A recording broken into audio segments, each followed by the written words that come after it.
our quality of life is probably the poorest because we have become a slaves to the institutions and not worrying even about our health, even about spending time with family. So he wrote it in such a way that this is the mind of the devil. The devil is speaking that I inspired the West, the dream of imperialism, capitalism, colonialism. I inspired him. Allama Iqbal is speaking to the West. You are omnipotent and strong. Look at all the institutions that you have developed. Look at all the shiny buildings that you have developed. You are so strong when you are an employer, you are a chairman, you are a chairperson, you are the head, you are the prime minister. Look at how strong you are, right? But all this strength, all this development comes at a cost. What is the cost? The working class is suffering from chained hours, corporate slavery. For these little bit of social status and money, we have compromised our physical health, mental health, our social values, moral values, religious values, spiritual values, families, everything. When will we wake up? So Iqbal is saying that all these embezzlements, these glamour are superficial because these material wealth do not depict your happiness. They are superficial. They are like makeup. The core things that represent us are us human beings. The core things that represent us are our social values, our moral values, our religious values, spiritual values, cultural values. These are our core things. These are the things that we should be fighting for. These are the things that will increase our happiness. These are the things that will lead us to utilitarianism, not just money. The entire world is in debt because of interest. Entire world. And nobody wants to talk about it. The ultimate solution is this. We need to talk about to change this world, to change the trend of this world from capitalism, Western capitalism into Islamic socialism. Not just in law, but also in spirit. Not just theoretically, but also practically.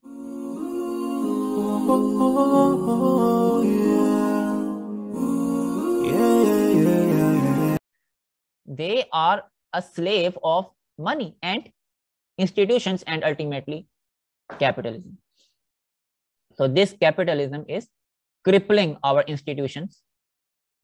And ultimately crippling our social values, moral values, cultural values, and religious values, because nobody is spending his or her time in these core values. It's all about money. This is what capitalism teaches. And I will get to the solution of it in upcoming slides. Just to give a hint of what, as I was talking about, the great Iqbal was talking about in his book, Bale Jibril. And he was, I think, is probably the best thinkers who put the West at their place on these things of capitalism, colonialism, imperialism. I mean, these are one of his masterpieces. मैंने दिखलाया फरंगी को मुल्लुकियत का ख्वाब, मैंने तोड़ा मस्जिदों देरो कलीसा का फसूं. I inspired in the Europe or the West the dream of imperialism and colonialism. I broke the spell of the mosque, the temple, and the church. So what is Iqbal trying to suggest here? He is saying by I, it means the devil here. I means the devil. So the devil is speaking. So he wrote it in such a way that this is the mind of the devil. The devil is speaking that I inspired the West, the dream of imperialism, capitalism, colonialism. I inspired him because I know that once I inspire the ruling elite of this material reality of wealth is everything, not other core, not religious values, not social values, not moral values, then I will be able to break the spell of the mosque, the temple, and the church. In other words, if I have made his mind attracted towards money and materialism, then religious values will be diminished. And really, we need to speak more about Iqbal in modern times, really. Another place he talked about, tu qadir o adil hai magar tere jahan mein hain talkh bahut bandaye mazdoor ke auqat. Really beautiful. I mean, really beautiful. He is saying that to the West, Allama Iqbal is speaking to the West, you are omnipotent and strong. Look at all the institutions that you have developed. Look at all the shiny buildings that you have developed. You are so strong when you are an employer, you are a chairman, you are a chairperson, you are the head, you are the prime minister. Look at how strong you are, right? But all this strength, all this development comes at a cost. What is the cost? The working class is suffering from chained hours, corporate slavery. Nobody can work with freedom. Nobody has time for his to give to his family, for his wife, for his children, for his own physical and mental health. That's how bad the situation has become, unfortunately, and nobody wants to think across these lines anymore. Our quality of life is probably the poorest because we have become a slaves to the institutions and not worrying even about our health, even about spending time with family, even about spending time on a vacation, spending time on things that make us happier, because ultimate goal is to make this world into a paradise. That's what Islam is all about as well. And I will get into the solution, that what Islam has to offer and what solution Islam has. Really, these atheist thinkers, these Western thinkers, once they start thinking of Muslims as their superiors, this world will start turning into a better place and into a paradigm, because the solutions that Islam has to offer, I mean, this entire illusion of capitalism will end and the world will turn into paradise. So Iqbal further talks about चेहरों पे जो सुर्खी नजर आती है सरे शाम, या गाजा है या सागिर और मीना की करामात. Again, extremely beautiful stanza. The glamour and beauty that you see on the face of the West, you know, all these pomp and show, this embezzlement, these shiny buildings, these new institutions, modern world, right? Iqbal is saying all of this is coming at a cost. It is like seeing makeup being put on the face of a woman.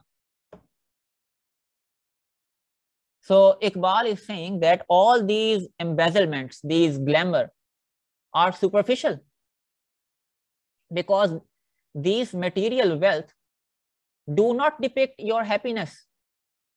They are superficial. They are like makeup. The core things that represent us are us human beings. The core things that represent us are our social values, our moral values, our religious values, spiritual values, cultural values.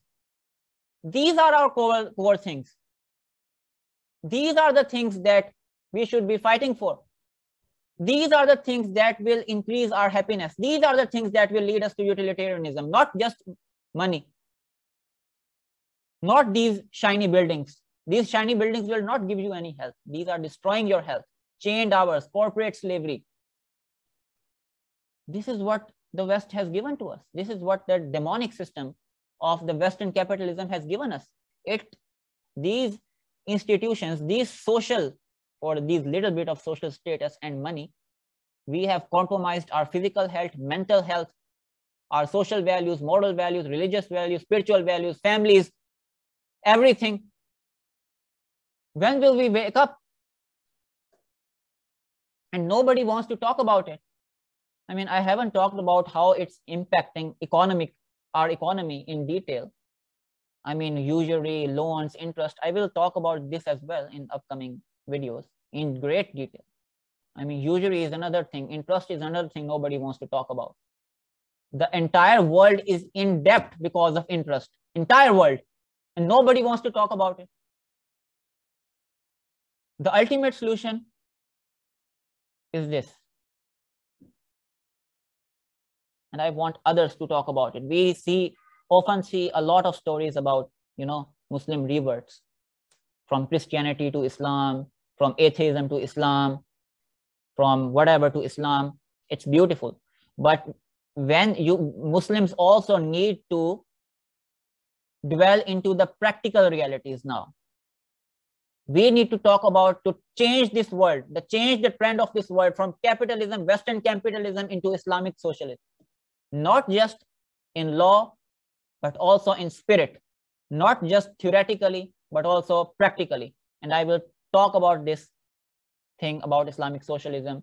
What are the things that it has to offer? How it will save our humanity? How it will save our economy? How it will save our social fundamental values like social values, moral values, and religious values.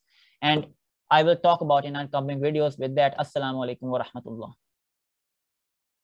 Crisis, downturn, collapse, crash, I mean, lots of words, because it is so ever present. It means that your lifetime, you and I, being normally whatever it is, 50 to 80 years, we're going to experience quite a few of these, which are going to interrupt our families, our relationships, our educations, our jobs, our regional locations. It's extremely disruptive, especially when the downturns are deep and long-lasting, which the 1930s was and which today's is. You put together the instability of this system and the inequality it is generating, and you have two fundamental flaws of a system that make people ask the logical question. If this system is so unstable and produces such inequality, if on top of it, it is incapable of handling the preservation of public health in the face of a virus, well then, why don't we consider another system?